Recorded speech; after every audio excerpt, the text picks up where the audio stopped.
Hai Sobat Cooking, ketemu lagi di Dapur Iza. Kali ini saya bikin bolu kukus mekar menggunakan air soda. Bolu kukus yang dibuat dengan air soda hasilnya bisa lembut banget dan bertekstur ringan seperti kapas. Tentunya enak banget dan cocok buat teman-teman yang sedang cari ide buat usaha. Mau tahu bagaimana cara bikinnya? Tonton videonya ya, let's get cooking!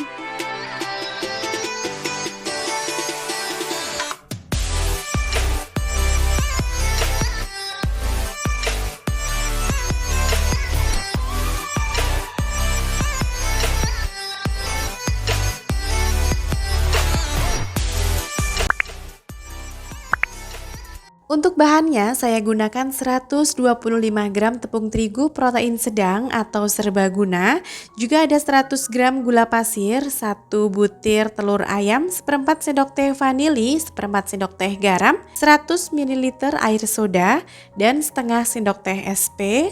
Juga ada pewarna makanan merah mawar. Langkah membuatnya, masukkan telur, gula pasir, tepung terigu, vanili, garam, dan juga air soda. Di sini air sodanya saya gunakan Sprite yang mudah dicari ya di warung-warung dekat rumah. Kemudian kita mixer dengan kecepatan maksimal selama 3 menit aja. Catat ya teman-teman, waktu pengocokannya 3 menit saja. Sampai adonan nanti berubah menjadi licin seperti ini ya. Nih, catat waktunya hanya 3 menit saja menggunakan kecepatan maksimal. Kemudian matikan dulu mixernya, kita tambahkan setengah sendok teh SP, lanjut kita kocok lagi dengan kecepatan maksimal selama 4 menit saja. Catat ya, 4 menit saja sampai adonan mengembang putih kental berjejak seperti ini. Nah, ini sudah 4 menit dan apabila gagang mixer kita angkat, adonannya akan menggantung dan turun secara perlahan seperti ini. Tidak terlalu encer tetapi juga tidak terlalu kental. Lalu adonannya saya bagi menjadi 2 bagian sama rata karena nanti yang satu akan saya beri pewarna pink dan yang satu biarkan tetap putih.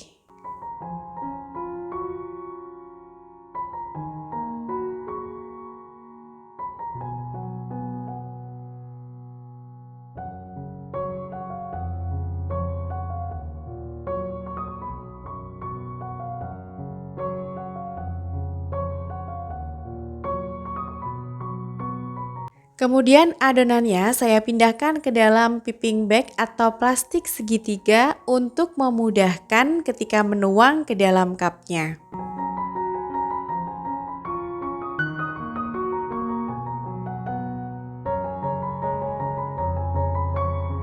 Lalu siapkan cetakan diberi cup bolu kukus. Nah, di sini cetakannya saya gunakan cetakan yang kecil, lalu semprotkan bagian putih terlebih dahulu untuk bagian bawahnya. Lalu kita timpa dengan warna pink dan kita timpa lagi dengan warna putih, lalu atas sendiri kita timpa dengan warna pink lagi. Untuk teman-teman yang masih sering mengalami kegagalan dalam membuat bolu kukus, biasanya bantet, coba nanti praktikkan menggunakan metode 3 dan 4 ini. Jadi semua bahan dicampur dulu kecuali SP, mixer kecepatan maksimal 3 menit. Setelah itu SP masuk, mixer lagi kecepatan maksimal 4 menit. Coba ya, semoga berhasil. Di tahap menuang adonan ke dalam cup ini, teman-teman jangan lupa sudah panaskan kukusannya ya. Nah, ini saya sudah memanaskan kukusan, lalu ketika selesai menuang adonan langsung saya masukkan ke dalam kukusan yang sudah mendidih airnya. Lalu kukus selama 10 menit menggunakan api besar dan hasilnya bolunya mekar dengan sempurna. Tidak ada bantet sama sekali. Ketika mengukus, jangan lupa air dalam kukusan jangan terlalu banyak ya teman-teman. Pastikan airnya sedikit tetapi cukup untuk proses pengukusan. Karena kalau airnya banyak-banyak, ketika mendidih rawan banget nyiprat ke dalam bagian dasar bolu. Ketika bagian dasar bolu basah, biasanya bisa menyebabkan bantet. Nih hasil bolunya cantik banget. Lembut banget nih seperti kapas. Teman-teman bisa perhatikan serat ataupun pori-pori bolunya halus banget seperti ini. Tuh, ini bagian dasar bolunya sama sekali kering, kertasnya pun kering, tidak ada basah sama sekali karena airnya saya gunakan sedikit. Oke, sekian dulu video kali ini. Terima kasih buat teman-teman yang sudah berkenan menonton. Jangan lupa yang belum subscribe, subscribe dulu ya. Sampai ketemu di video selanjutnya. See you, bye-bye. Hai Sobat Cooking, ketemu lagi di Dapur Iza. Kali ini aku mau bikin bolu kukus pandan mekar.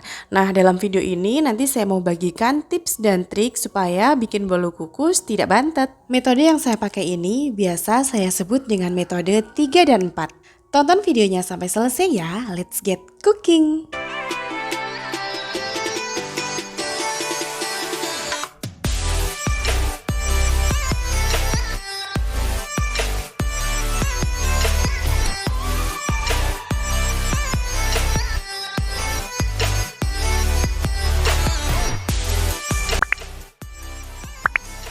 Untuk bahannya, saya pakai 125 gram tepung terigu protein sedang atau serbaguna.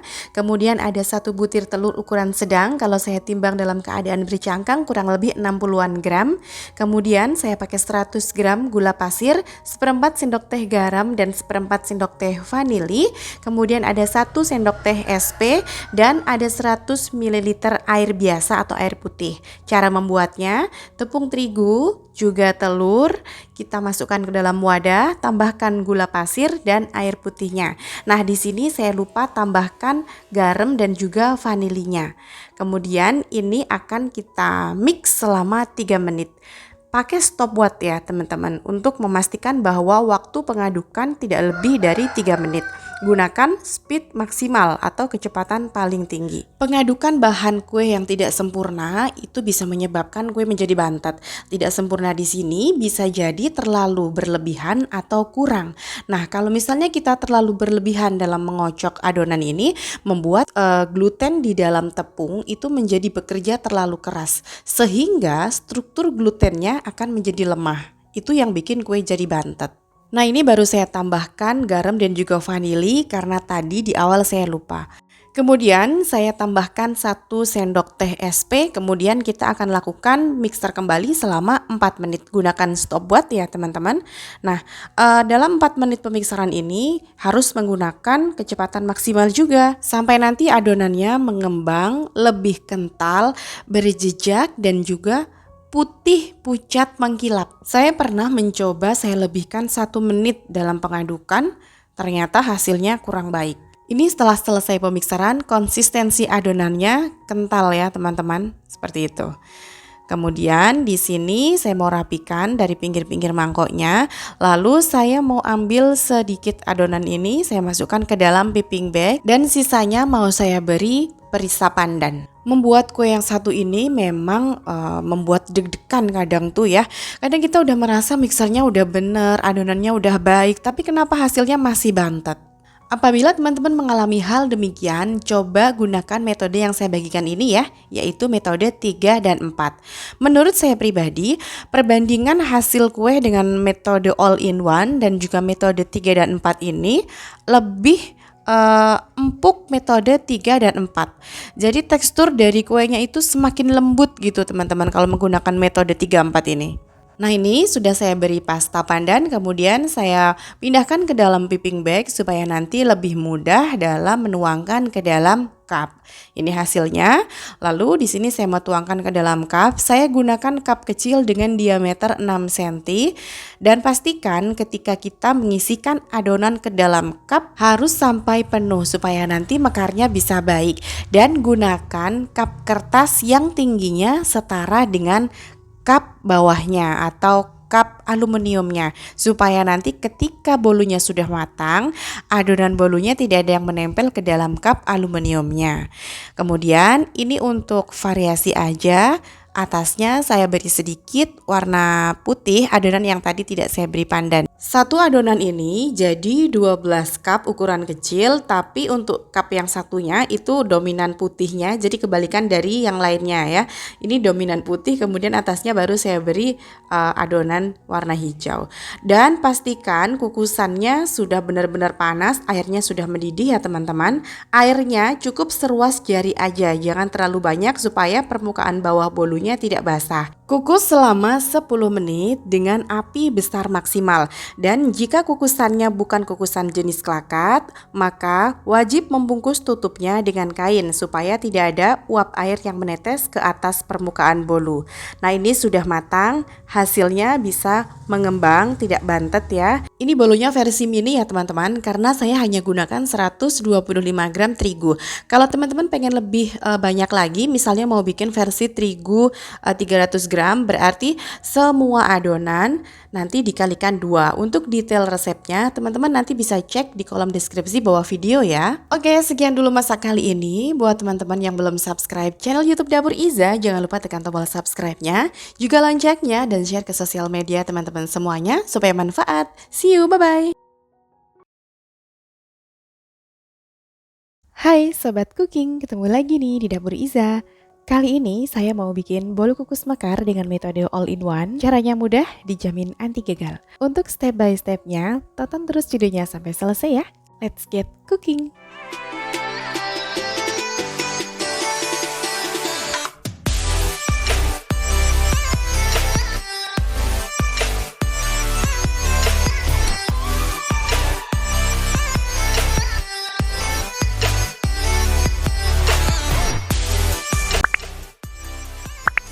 Untuk bahan-bahannya, di sini ada 250 gram tepung terigu protein sedang, kemudian 200 gram gula pasir, 2 butir telur ayam, 1 sendok teh SP, setengah sendok teh garam, dan seperempat sendok teh vanili, serta ada 200 ml susu cair, dan ini pewarna makanan orange. Ini cetakannya saya pakai ukuran kecil dengan diameter 6 cm. Langkah membuatnya, kita siapkan wadah, lalu kita tuangkan semua bahan menjadi satu. Pastikan juga telur dalam keadaan suhu ruang, artinya tidak dimasukkan ke dalam kulkas terlebih dahulu. Semua bahan ini akan kita mixer dengan kecepatan maksimal, tetapi secara bertahap ya. Artinya dari speed 1 dulu, baru 2, 3, 4, dan 5. Nah, ini akan kita mixer kurang lebih selama 10 menit hingga adonan akan mengembang berwarna putih pucat, kental, dan berjejak.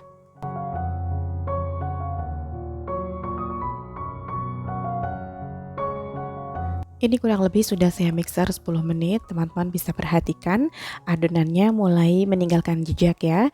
Dan konsistensinya kurang lebih seperti ini, tidak terlalu encer juga tidak terlalu kental.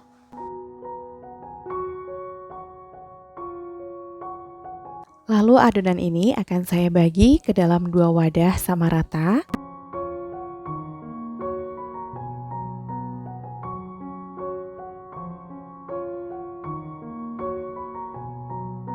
Yang satu saya tambahkan pewarna makanan orange, yang satu biarkan tetap berwarna putih. Teman-teman juga bisa gunakan pasta. Lalu adonan saya pindahkan ke dalam plastik segitiga atau piping bag untuk memudahkan nanti saat menuang ke dalam cup. Langkah selanjutnya kita siapkan cupnya.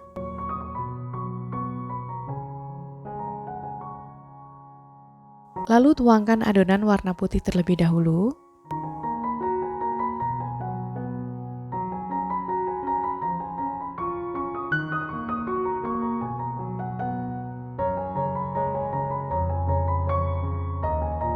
Kemudian di atasnya kita tambahkan adonan warna oranye.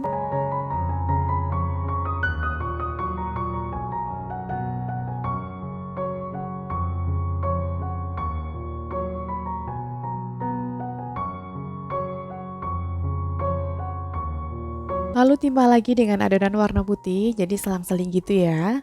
Pada tahap ini, teman-teman bisa mulai nyicil, panaskan terlebih dahulu kukusannya. Jangan lupa jika teman-teman tidak menggunakan kukusan jenis klakat, tutup kukusannya dibungkus dengan kain terlebih dahulu ya, supaya tidak ada uap air yang menetes ke dalam bolunya. Ini saya gunakan kukusan jenis klakat, jadi tidak perlu dibungkus kain ya untuk tutupnya.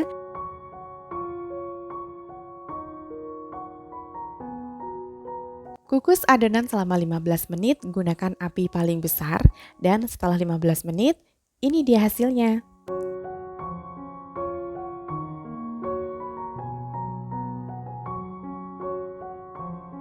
Lalu keluarkan adonan dari dalam kukusan.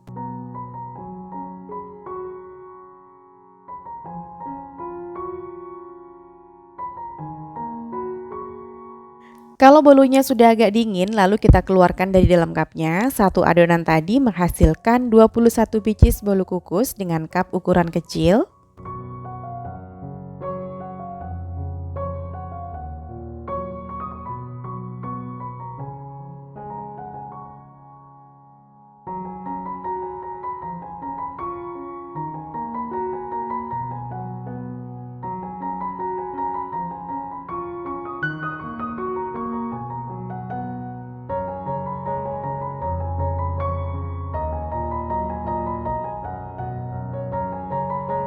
Ini hasilnya, teman-teman bisa lihat mekar dengan baik ya. Bolu kukus ini adalah bolu yang sangat merakyat, cara pembuatannya mudah dan bahan-bahannya juga sederhana, cocok untuk bingkisan, ide jualan, ataupun isian snack.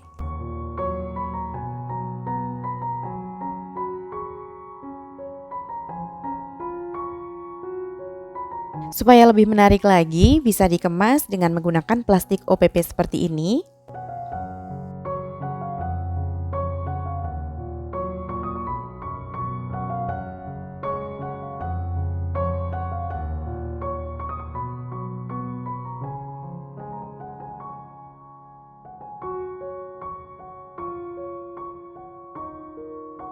Bisa juga tambahkan label supaya lebih menarik. Nah, gimana? Tertarik untuk mencobanya? Selamat mencoba di rumah ya teman-teman. Oke, sekian dulu video masak kali ini. Jangan lupa tekan tombol like, comment, subscribe, dan nyalakan tanda loncengnya juga supaya tidak ketinggalan video terbaru dari kami. Bye-bye.